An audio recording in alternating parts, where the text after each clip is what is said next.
17 de diciembre celebramos la Eucaristía en honor a San Juan Evangelista, patrón de la juventud cofrade y discípulo amado de Cristo. En este día, los jóvenes cofrades de Valladolid nos hemos reunido ante tu altar para celebrar nuestro patrón, pero también en acción de gracias por la concesión de Valladolid como sede oficial del 8º Encuentro Nacional de Jóvenes de Hermandades y Cofradías en el año 2020, de la cual se cumplen justo hoy 2 meses. En el Evangelio de Juan, Jesús pronuncia estas palabras: «Os doy un mandamiento nuevo, que os améis los unos a los otros como yo os he amado». Y es ahí donde nos enseña dónde está la base del verdadero amor cristiano.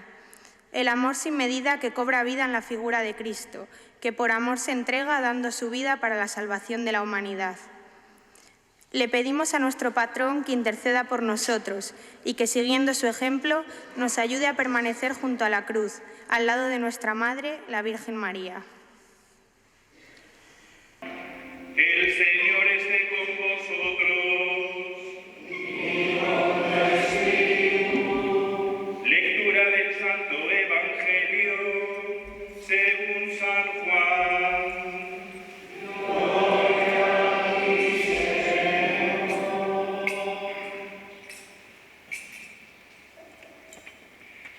El primer día de la semana, María la Magdalena echó a correr y fue donde estaban Simón Pedro y el otro discípulo, a quien Jesús amaba, y les dijo: «Se han llevado del sepulcro al Señor, y no sabemos dónde lo han puesto».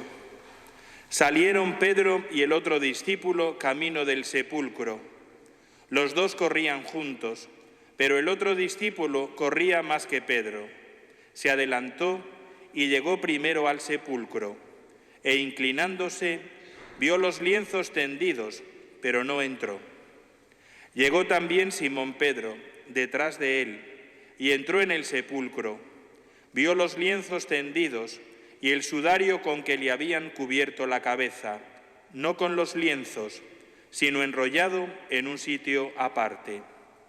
Entonces entró también el otro discípulo, el que había llegado primero al sepulcro. Vio y creyó. Palabra del Señor. Gloria a ti, Señor Jesús.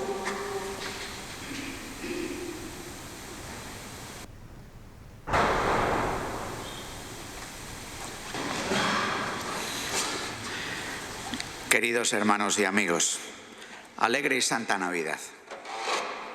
Saludo especialmente a Pepe, que preside la caridad de esta unidad pastoral del Salvador y Santiago Apóstol, donde tantas cofradías en este territorio amplio tienen su sede, como a todos y a cada uno de vosotros, que habéis querido venir en esta tarde de la octava de la Navidad, cuando la Iglesia hace fiesta por San Juan, apóstol y evangelista, a este lugar donde fue bautizado Pedro el Regalado, patrono de Valladolid.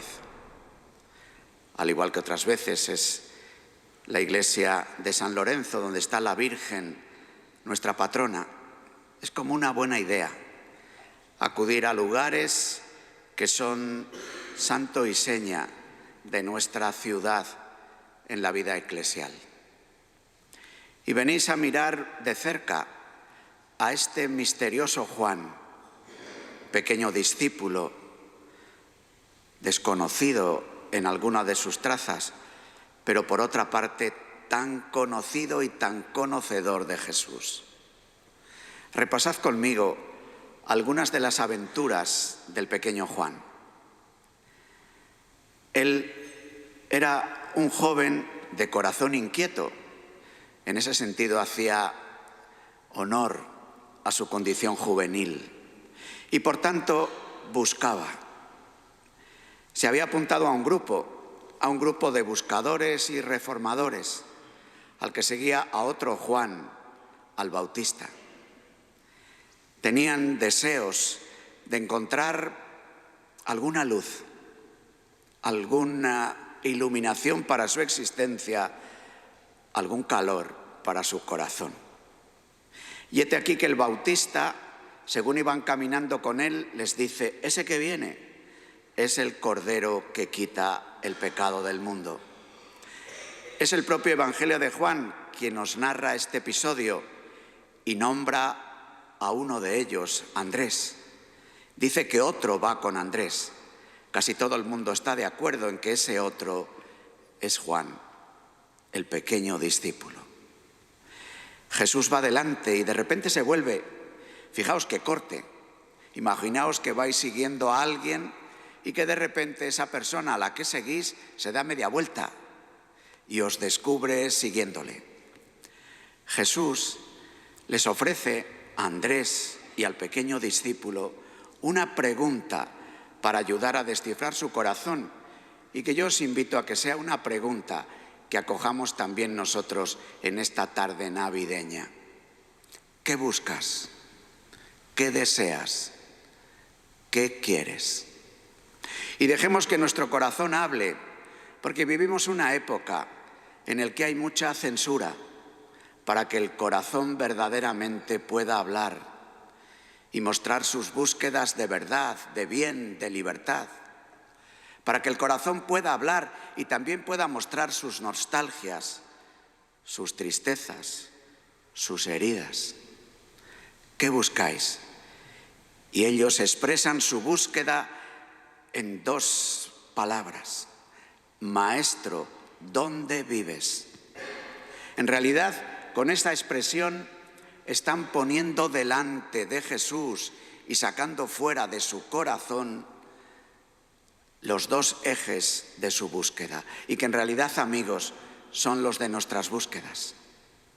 Buscan un maestro, es decir, alguien que ayude a crecer, a ser más, a ser, digo ser, no a tener o a poder, a ser más. Una luz, sobre todo para tiempos confusos. ¿Qué significará ser persona? ¿Cómo ser amigos? ¿Cómo vivir en alianzas que duren toda la vida? ¿Cómo encontrar significado a la existencia? Maestro. Pero luego dicen: ¿dónde vives? ¿Dónde vives? Porque quieren no solo un maestro que dé ideas para la cabeza, sino un maestro que muestre calor de hogar, que ofrezca una silla y una mesa, que ofrezca un techo y seguramente una bebida caliente si es invierno, o fresca si el clima hace sentir sus rigores de calor. Maestro, ¿dónde vives? Ellos buscan luz y compañía, luz y afecto, luz y amor.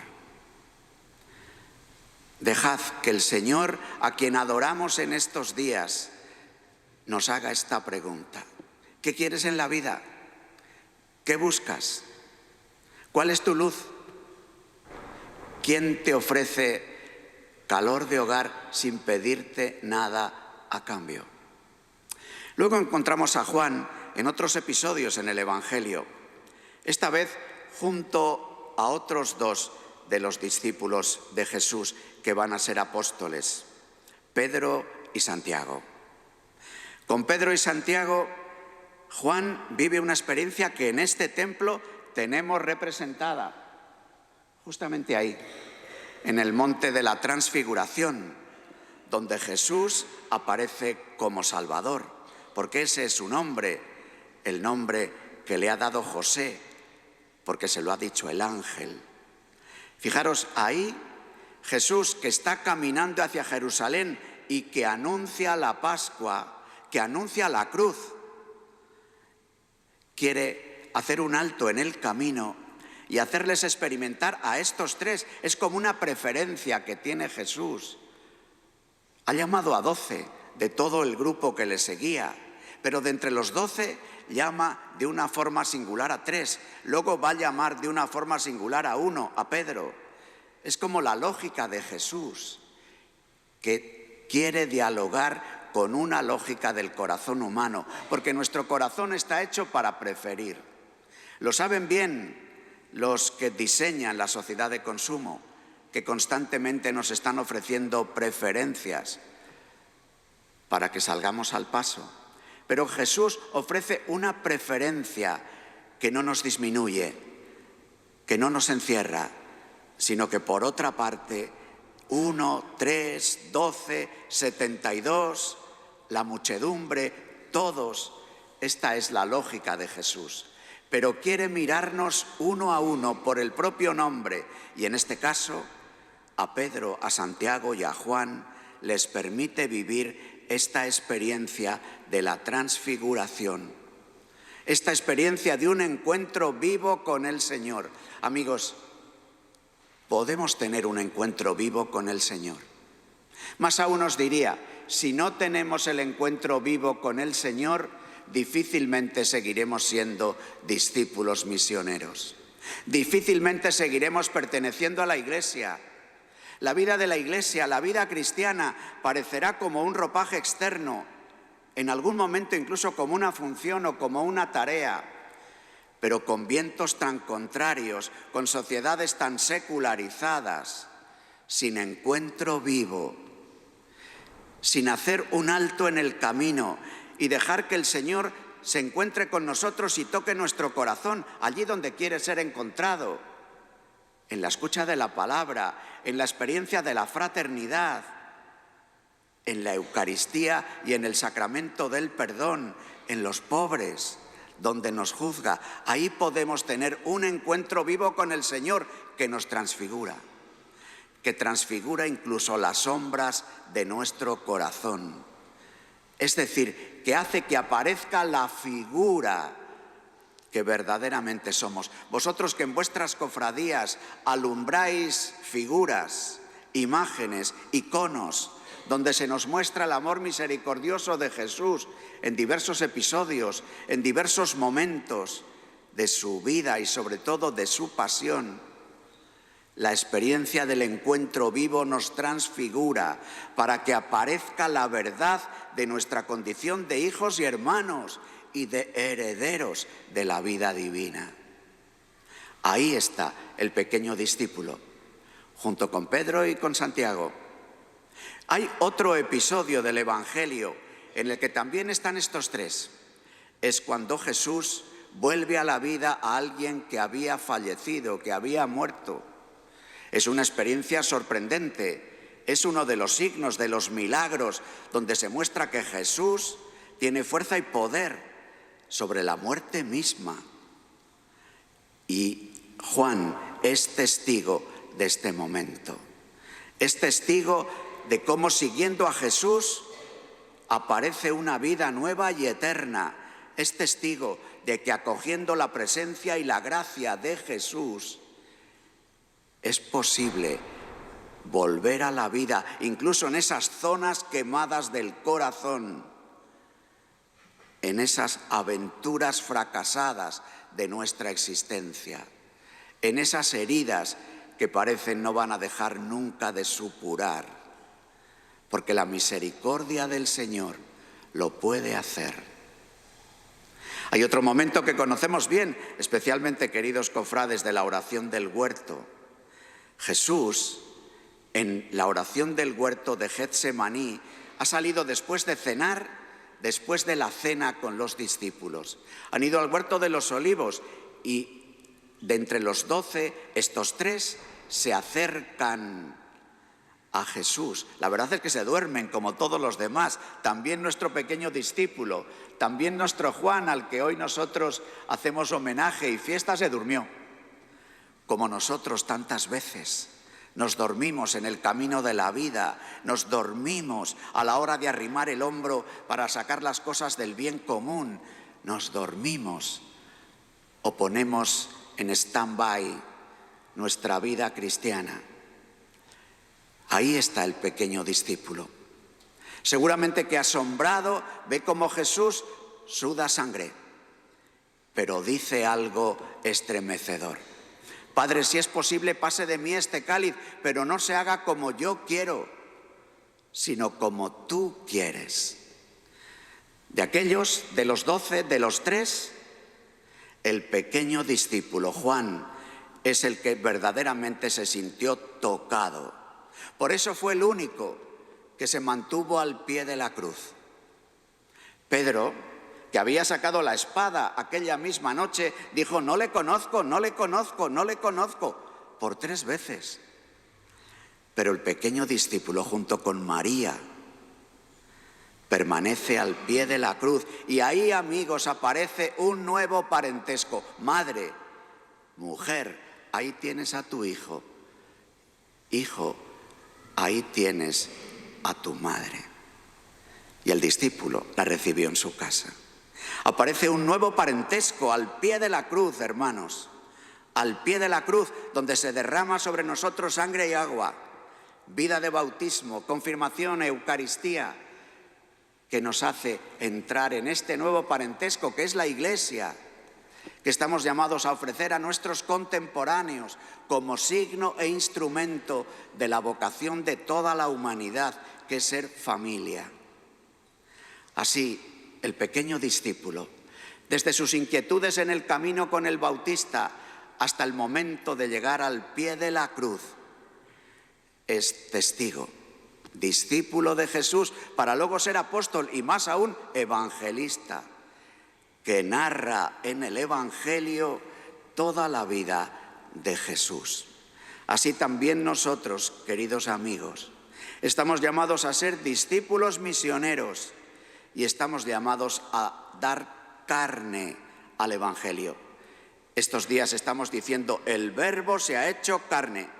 Nosotros somos ahora miembros de esta carne, somos miembros del cuerpo de Cristo y estamos llamados a extender la palabra de Jesús allí donde se desarrolle nuestra existencia.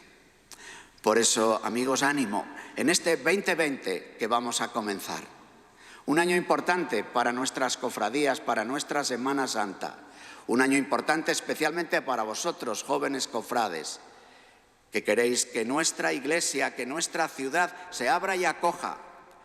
Pero es importante que nosotros, que vosotros que queréis tener a Juan Evangelista como vuestro patrono, podáis cultivar en estos meses hasta octubre estas actitudes del evangelista. Abrir vuestro corazón al Señor, querer tener un encuentro vivo con Él, acercaros incluso a la realidad de la muerte, a la realidad de dar la vida por los demás. Querer también decir, escuchando a Jesús: Padre, que no se haga lo que yo quiero, sino lo que tú quieres. Y estar al pie de la cruz, también en las pequeñas cruces que la organización de cualquier cosa siempre supone. También en las cruces de nuestra vida fraterna, dentro de cada cofradía y en el conjunto de las cofradías y en el conjunto de toda la comunidad eclesial vallisoletana. Sin llevar la cruz no es posible la comunión. Sin amar en la cruz no es posible vivir la fraternidad.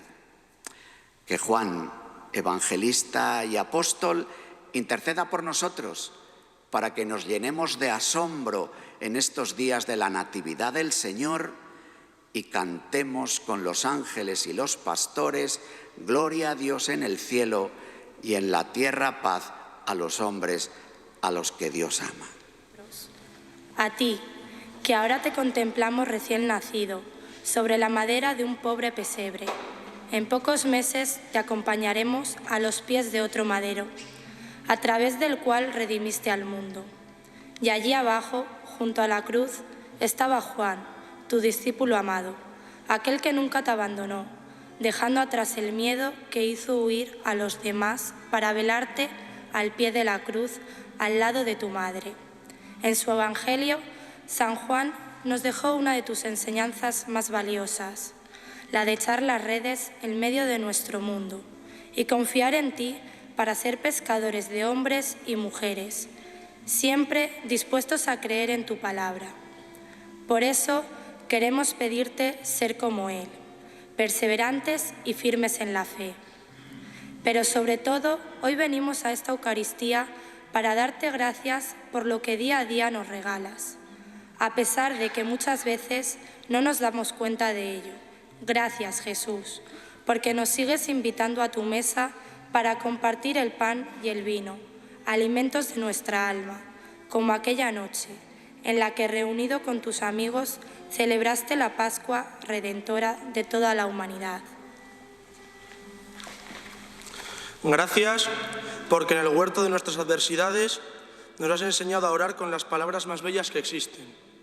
Padre nuestro, que nos hacen sentirnos hijos de Dios. Con tu inmenso amor secas las lágrimas de nuestro arrepentimiento y nos muestras un camino de luz que rompe las tinieblas del pecado y nos conduce a través de un sendero a la alegría de la resurrección. A ti, Jesús, Cristo, toda la columna de la injusticia, de la soberbia, de la avaricia, despojado de toda caridad. A ti, Nazareno del Calvario de nuestras culpas. A ti, que sufriste la más cruel de las pasiones. A ti, exaltado en la cruz, gracias. Gracias porque ofreciste tu vida en 7 dolorosas palabras, como sacrificio entregándote sin condiciones a la voluntad del Padre, derramando tu preciosísima sangre para salvarnos. Gracias por apiadarte de nosotros y hacer de la muerte un tránsito hacia la luz eterna. Gracias porque al pie de la cruz, desnuda de toda condición humana, nos diste el mejor regalo, a María, tu madre, primer sagrario que acogió en sus entrañas. Ella, la concebida sin mancha original, es madre en la amargura, madre de la caridad, madre henchida de piedad, madre de la soledad, que siguiendo el santo entierro nos consuela y alienta ante un sepulcro vacío que ha vencido la muerte. Y a ti, María, tú que viviste como madre de la angustia y el dolor del Hijo humillado y maltratado, muerto y resucitado para la salvación del hombre, que nos confortas y sostienes en los momentos de adversidad. Te rogamos nos ayudes a conseguir que cada uno de nosotros lleguemos a ser fieles a las enseñanzas de tu Hijo Jesús, como su discípulo amado.